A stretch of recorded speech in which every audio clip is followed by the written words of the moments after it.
Okay, so thanks again to all of our panelists who joined us today. And I would just like to remind everyone that the video recording of today's presentation, as well as the materials, will be made available. And we'll be sending out a survey towards the end of this call. And if you could please just register on the survey, then we'll be sure to provide you with the video and all the PowerPoint materials from today. So I'd like to also start some Q&A from all of you, the questions that we've received. So some of these have already been answered in the Q&A box. So for the answers to those, be sure and check the Q&A box itself. But I'd like to pose some questions live to our panelists. So the first question I would like to ask to any of the panelists. So based on the recent popularity of the STAR market and increasing trend of double IPOs in HKEX and China-based stock markets, are there any incentives to facilitate IPOs in Japan? And how does the VC exit landscape uphold compared to the rest of Asia? So first I'd like to ask if any of the panelists have comments on this question.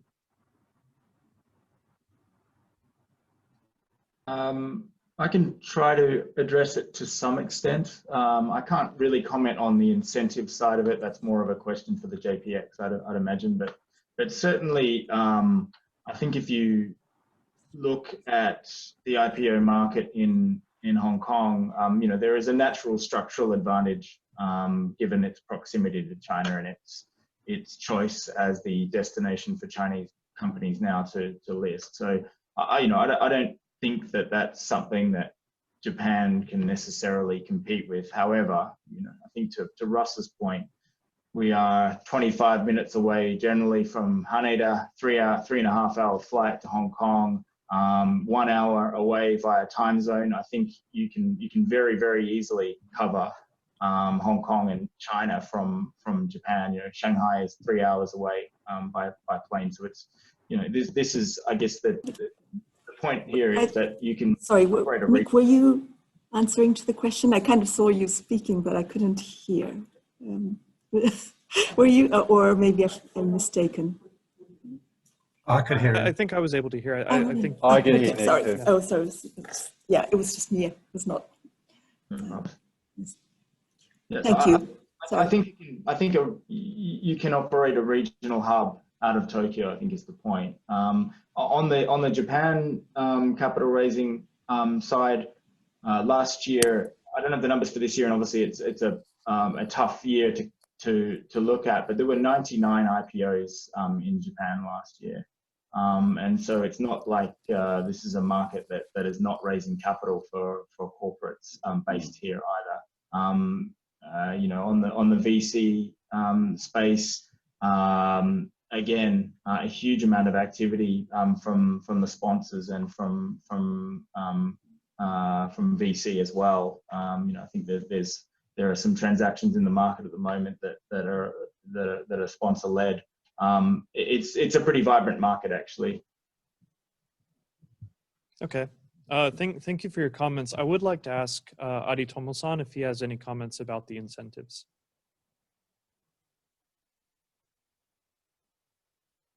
Adi Tomo-san, are you available to speak on this? Yes, I just want to understand the meaning of the questions. Incentive to facilitate IPO in Japan.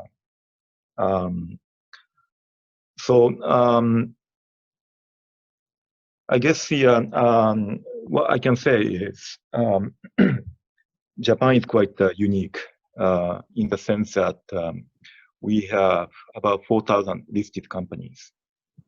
We have a number of different markets, which is in the process of getting integrated. Can you hear me? Oh, yes, we can hear you. Yeah. So 4,000 listed companies here, which is the number of the listed companies is quite equivalent to the number of listed companies in the US. Although, you know, as you know, the size of the GDP of Japan is a quarter of the US GDP, right? So, which means that our market is quite supportive to, you know, for IPOs, right? So this is in a way quite unique in the sense that there are quite a few companies listed in our market in Japan, which may not be considered ready for IPO in other markets, right?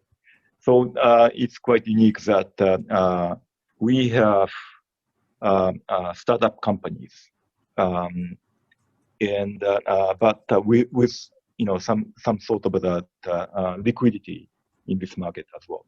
So this is quite unique, and our chairman, Mr. Nakaso, often says that Japanese capital markets could be a gateway to the rest of the Asia.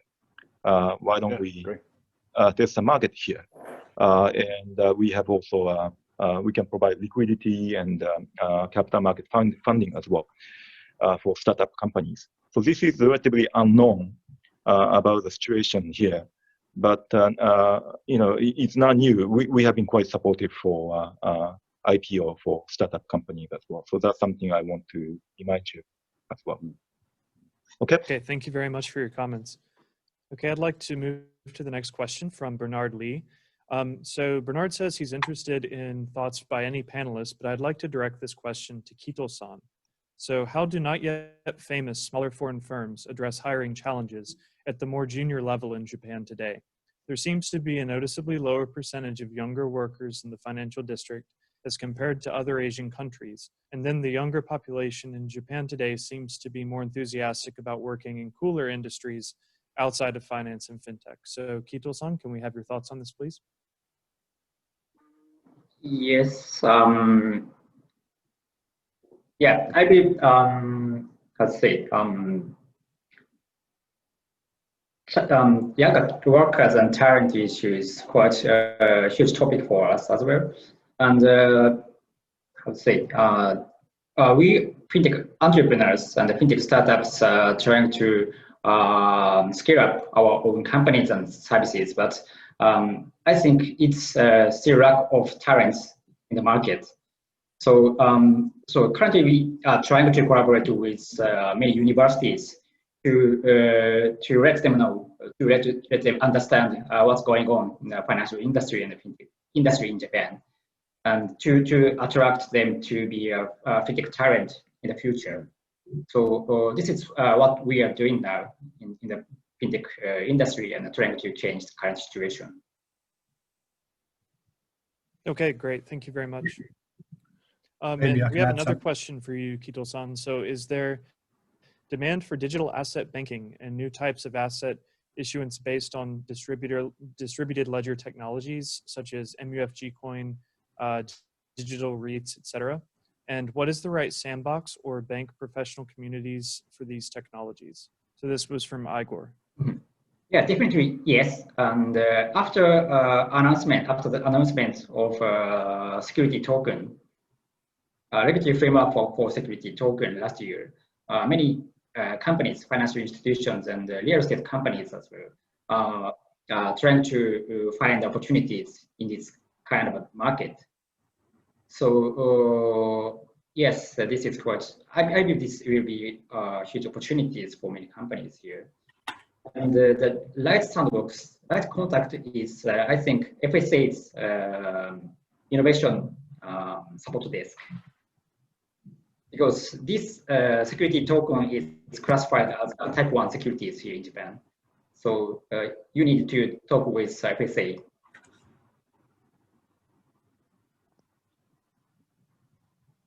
Okay, thank you very much for your response. So the next question I'd like to pose to Aritomo-san. So this is from Steve Barry, which says, my company is engaged in ESG investments. How serious is this as a category for Japanese institutions?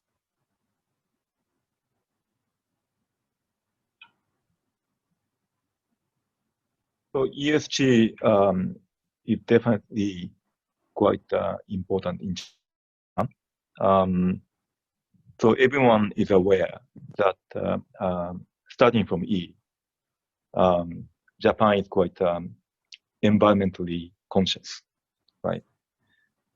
And let me skip S. And move on to G, right? Governance.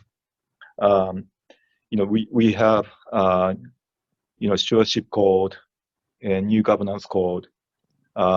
We are enhancing corporate governance in Japan as well, right?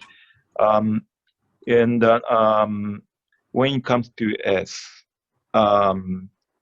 it's still room for interpretation as well. But at least we are trying to make the corporate environment more, accommodating for, female employees and executives, and also like, diversification and inclusion, D&I are quite important as well. So conceptually, there's no dispute that ESG, asset allocation, or ESG-based investment is important, right? I have conducted interview with a number of asset owners and investors, etc. There's no question about this. The challenge is that ESG reporting could be quite burdensome and onerous. And at the same time, because of the COVID-19, we are paying much more attention to the end-to-end supply chain. In addition to the COVID-19, we have US-China trade tension.